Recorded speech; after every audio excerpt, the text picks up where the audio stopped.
If sound can tickle the senses and tell a great story, then this one is a sweet one.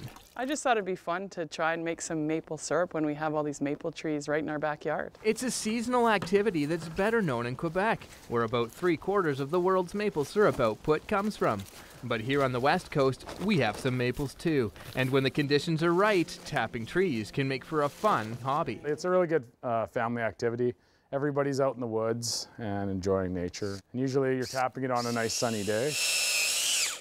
You need it to get really cold, like freezing temperatures, and then for it to warm up because the pressure needs to build in the trees. It has to be, you know, at least -1, probably to -5, something like that. Then you need it to warm up to probably +5 the other way. The sunlight doesn't have to hit the whole tree, it just has to hit the crown of the tree or the tips of the tree to get the sap running. Look at the sap off this. From what I understand, this is a lot of sap coming out of this tree. As for getting the sap, with the right tools, the process itself is actually fairly straightforward. I'm going to tap this tree here.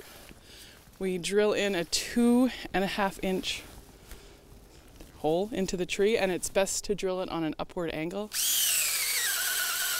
The next thing is we get the spile, and we put the spile into the tree and we tap it in with a hammer. And we literally,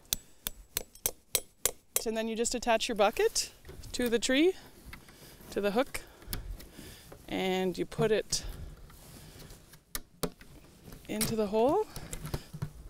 There we go, and that's it. We check it the next day, and hopefully there's some sap in there for us. On this particular day, the sap is flowing nicely. We're gonna tee the hose. We're gonna make this one 2 trees run into 1 bucket. They said even if you get a drop every 5 seconds, that's quite a bit, so this is a ton. I think it'll at least probably fill at least a quarter of this bucket by tomorrow morning, if not more, because it's really coming in.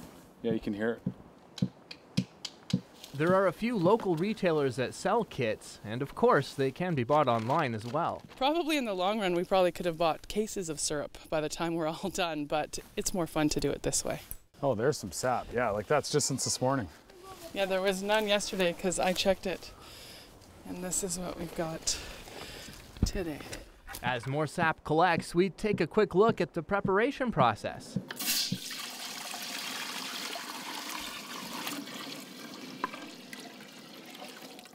So that was all collected today? All today, yeah. Probably since noon. So in order to do the processing of it, you literally just boil it down. And that'll boil down to like 1/2 inch, and that's all that we will get for processing from that whole amount. Maybe the start of February, you're getting 2% sugar for the amount of sap. But as it gets later on into the end of February and March, you're only getting 1%. So you need a lot more sap to make more maple syrup.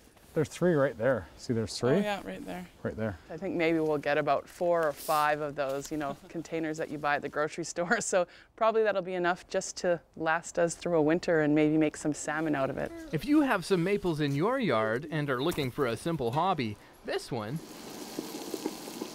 sounds pretty good. In the news, I'm Derek Johnstone.